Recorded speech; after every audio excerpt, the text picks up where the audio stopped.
Hai, kenalin aku Rahma. Hari ini aku akan sharing pengalaman pribadi aku. Harap setelah teman-teman menonton video ini, jadi teman-teman kedepannya akan uh, meningkat awareness-nya, kepeduliannya terhadap tubuh kita sendiri gitu. Ini penting banget sih, karena pengalaman pribadi aku yang aku akan ceritain kali ini terkait dengan eksisifam. Nah, teman-teman di sini udah pernah dengar belum tentang eksisifam? Kalau misalkan teman-teman masih awam banget dengan sebutan itu, aku akan jelasin secara singkatnya ya.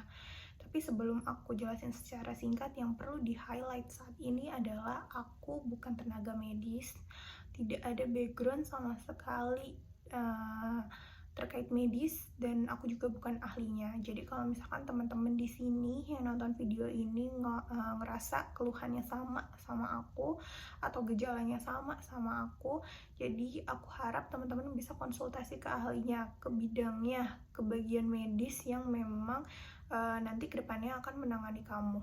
Oke, tadi aku akan jelasin secara singkatnya mengenai eksisifam. Nah, kalau misalkan FAM itu merupakan tumor, sedangkan eksisi itu adalah salah satu tindakan bedah dengan cara pengangkatan.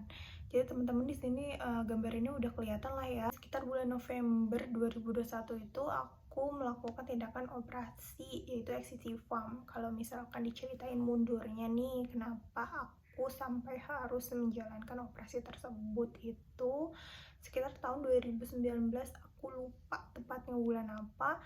Aku itu melakukan sadari, dan aku harap teman-teman di sini udah pada tahu dong apa itu sadari.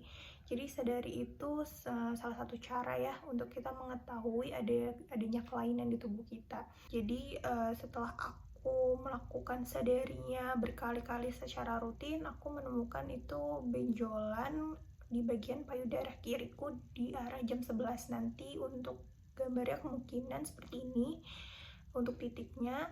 Nah, aku belum tahu sih saat itu ukurannya berapa dan besarnya seperti apa. Cuman salahnya saat itu aku nggak langsung konsultasi ke dokter, ke ahlinya. Itu aku harap nggak dilakuin sama teman-teman juga ya. Jadi kalau misalkan teman-teman udah melakukan sadari dan ada yang aneh, ada yang lain, tolong banget langsung konsultasikan ke dokter, konsultasikan ke ahlinya. Jangan kayak aku nih, aku malah melakukan self diagnose. Jadi aku malah cari tahu di Google gitu, aku sakit apa sih, benjolan ini apa sih sebenarnya, dan itu malah nggak membantu sama sekali, malah bikin aku makin pusing gitu kan. Jadi akhirnya aku memberanikan diri untuk konsultasi ke ahlinya, saat itu masih ke dokter umum.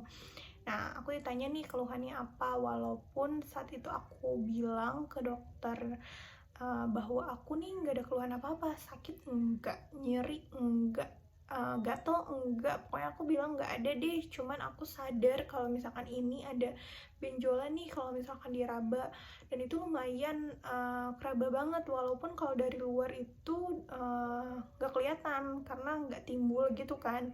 Jadi dari dokter itu disaranin supaya aku konsultasikan lebih lanjut ke ahlinya, yaitu ke spesialis penyakit dalam.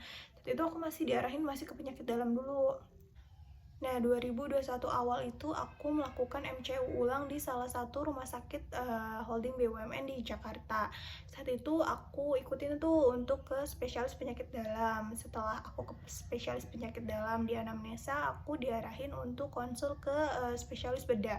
Pada saat itu aku permintaan langsung untuk ke subspesialis bedah onkologi, dimana kalau misalkan teman-teman yang belum tahu spesialis onkologi itu apa, itu lebih ke kanker sih. Nah, konsul pertama aku dengan bedah onkologi, aku dilakukan anamnesa, kemudian dicek, ditanyain riwayat, ditanyain keluhan, pokoknya semua prosedur kesehatannya dilakukan.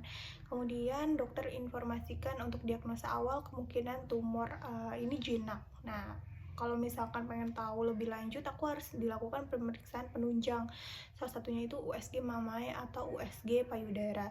Pertama-tama aku diperiksain di bagian payudara kiriku, di sekitar payudara, di bawah ketiak, itu dicek satu-satu. Nah, menggunakan alat USG ya pastinya.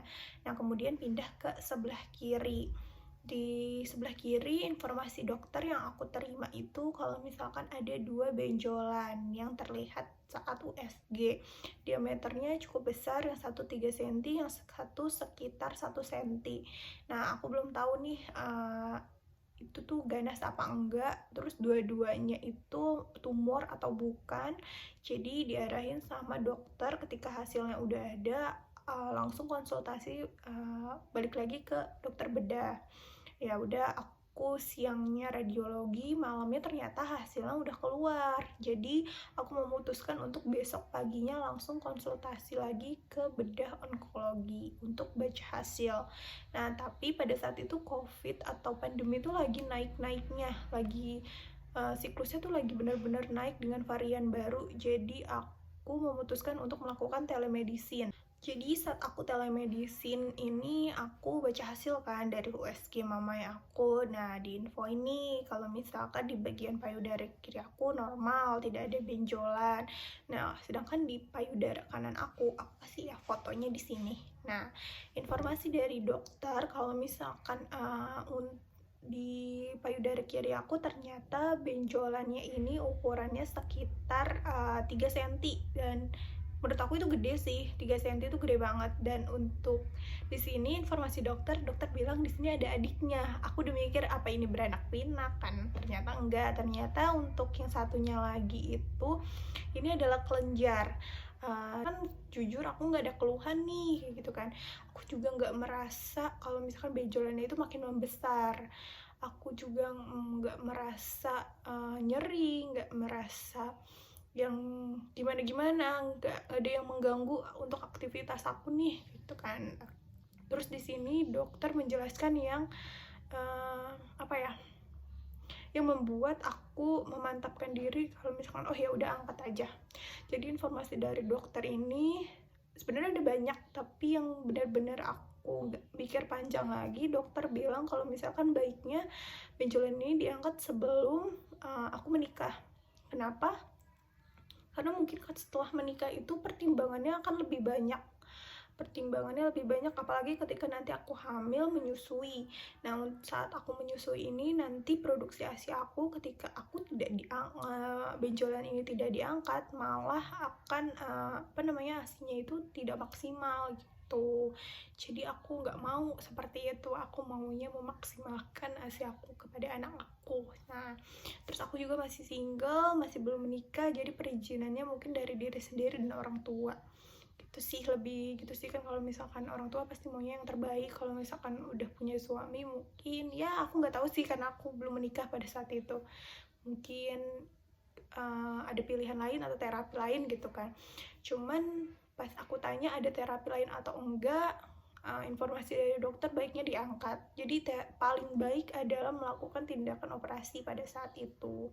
Terus setelah aku memutuskan dan minta izin tentunya ya dengan dengan keluargaku, aku memutuskan untuk konsul terakhir dengan dokter bedah onkologi, dan kemudian aku dijadwalkan untuk operasi.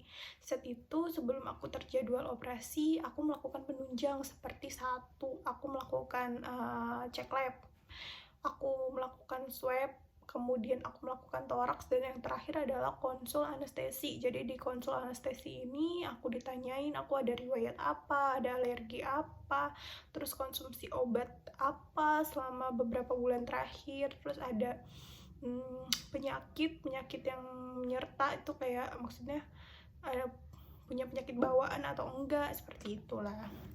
Terus dijelasin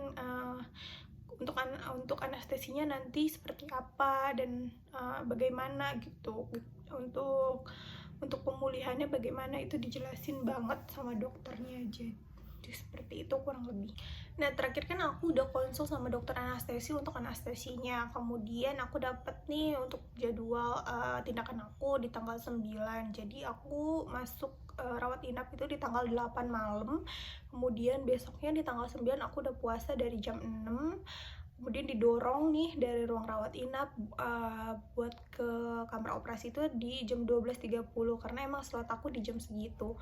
Tapi aku inget banget untuk masuk benar-benar ke ruang tindakan itu sekitar jam setengah 2 jam 1.30, aku ingat banget karena aku masih sempet lihat jam pada saat itu. Terus aku di anestesi saat itu, biusnya bius total, bener-bener tidur, bener-bener tontang kan. Karena biusnya tuh saat itu pakai apa ya, nasakanul ya kalau nggak salah, apa sih yang oksigen itu aku lupa, nanti aku tunjukin deh. Karena memang benar-benar bius total kan.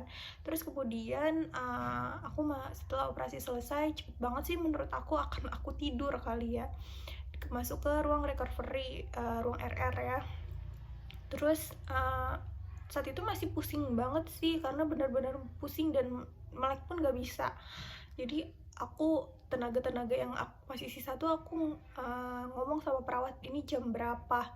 Jam 3 informasinya. Jam 3 itu aku benar-benar udah didorong dari ruang RR buat ke ruang rawat inap perawatan. Nah, menurut aku cepet sih, 1:30 tindakan, jam 3 udah selesai. Jadi tinggal nunggu biusnya hilang aja. Dan aku benar-benar baru bisa megang handphone itu buat ngabarin keluarga itu sekitar jam 5 sore, tapi masih belum bisa duduk, masih makan belum boleh karena emang ada efek mual muntahnya. Nah, setelah lewat dari jam 5 itu aku udah mulai aktivitas nih, udah masih mau minum, tapi kalau makan itu aku masih mual banget. Nah, informasi dari dokter, makin lama kan biusnya makin hilang, tapi yang aku rasain emang sakit, cuman masih bisa kalian tahan gitu loh. Jadi dibandingin dengan mual muntah karena anestesinya, aku malah lebih nggak suka mual muntah anestesinya. Jadi setelah aku dilakukan tindakan operasi untuk pengangkatan atau eksisiform ini, jaringannya itu gak sempet aku lihat atau gak sempet difotoin sama perawat, karena emang aku pada saat itu sendirian. Jadi bener-bener semua inform consent itu aku yang tanda tanganin. Jadi padahal aku kepo banget, 3 cm itu segede apa sih gitu loh, jadi bentuk jaringannya itu seperti apa sih, ya udahlah kayak gitu kan. Jadi jaringannya itu ketika diangkat langsung dibawa ke patologi anatomi untuk dicek sel-selnya itu berbahaya ganas atau enggak. Untuk hasil patologi anatomi tuh lumayan lama ya, sekitar 10 hari dari pasca aku operasi, dan alhamdulillahnya aku udah dapet hasilnya, dan hasilnya tuh bener-bener baik dan bener-bener jinak. Nanti aku kirim di sini nih. Jadi itu benar-benar jinak. Kemudian aku setelah dapat hasil patologi anatomi, aku konsul, bener nggak nih hasilnya jinak atau enggak, bener nggak hasilnya baik atau enggak. Ternyata alhamdulillah informasi dokter hasilnya jinak, dan aku hanya perlu kontrol 1 bulan sekali. Kemudian dari hasil operasi aku, bekas operasi aku juga baik, semuanya baik, tinggal pemulihan aja. Jadi terima kasih udah nonton video ini. Bye, jangan lupa like dan subscribe-nya.